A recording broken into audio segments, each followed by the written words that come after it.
Limits of the Flesh, Chapter 44, Fantasy Fiction by Azazyel.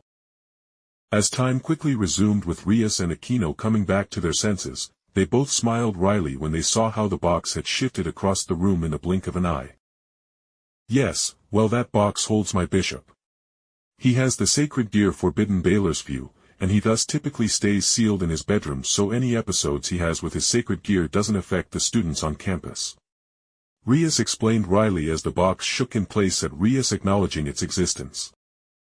So don't light the teleporting box on fire? I asked jokingly, and Akeno giggled sadistically as a high-pitched squeal of fright came from the box. Rias just rolled her eyes before an interesting look came to her eyes as she whipped out her phone frantically and then instantly brought up a picture and shoved it in my face. Well. How well could you make a Rider Medusa from FGO? She would be a perfect knight for me. Rias exclaimed already in Weebland, but I honestly couldn't really blame her. The whole divinity bit is. Well, I haven't scanned a truly divine being, nor have I gotten any sample of one. I said before continuing. I can certainly make someone look like her and give her great physical capabilities, or hell, I could literally make her in her Gorgon form, but the whole petrification magic isn't in my repertoire. I finished and Rias hummed and thought, and I noticed her eyes snapping to me from me to Gasper. Gasper dear, please come out of the box, we need to talk about your sacred gear. She called out firmly, and hearing the strength in her king's voice, Gasper slowly moved his box off the ground so he could crawl out of it. And yup, Gasper was still a trapped vampire wearing women's clothes in this world. Gasper was an androgynous male with shoulder-length soft blonde whitish hair to go with his striking blood-red eyes and just generally a slight and effeminate frame. Gasper, after 5 years, have you made progress with your sacred gear, you think? Rias asked him as he carefully sat down while being hunched over to avoid eye contact with his king despite her being a complete sweetheart. But that was the problem with Rias's peerage, she loved and babied them too much. No. I don't think so. He spoke, shaking his head lightly while looking morosely at the ground, still making me even feel like crap looking at the little dude being so sad. Rias took a deep breath as she clapped her hands and spoke. Akeno, unfurl your wings for me. Akeno reflexively obeyed her king with her pure devil wings flapping outwards, drawing Gasper's attention. See, Gasper, Jake can remove bloodlines and even move around sacred gears without issue or even harming the host really. Gasper, I want to know your opinion on trading your sacred gear for one of Jake's creations that you have seen around the club building so you can properly live your life and even join my peerage on outings as a proud member of our family. Rias softly asked. Gasper bit his lip as he thought before sighing as he looked at me. The person you would be giving it to.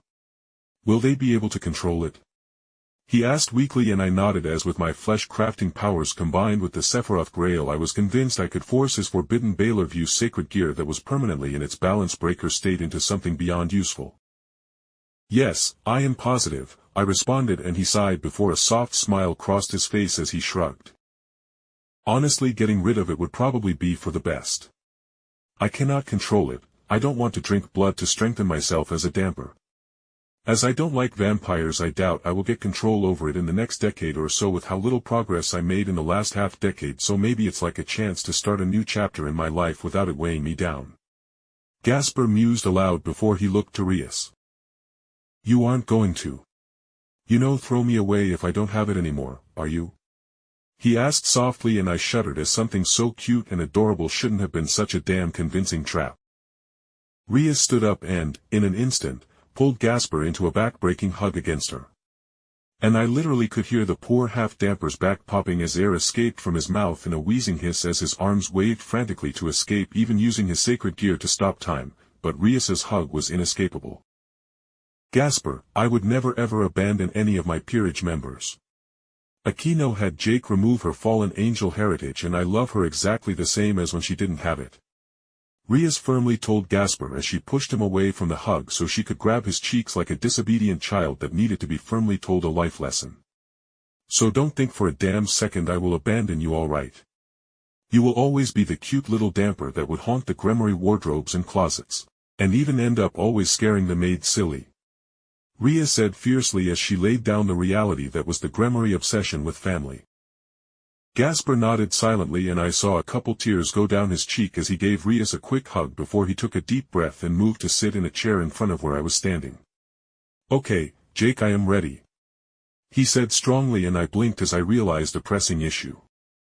That's nice and all, but we are kind of getting ahead of the horse with the cart. We haven't even gotten that stray devil we were going to deal with and is going to be turned into Rias's new rook with Gasper's sacred gear," I said wryly, as even if I removed his gear, I wasn't going to run around town with forbidden Balor view with the actual god Balor stuffed inside the gear in the middle of the city. That's just asking for Balor to wake up, take over the gear, or worse, any number of organizations to come running it sensing the screaming sacred gear signature.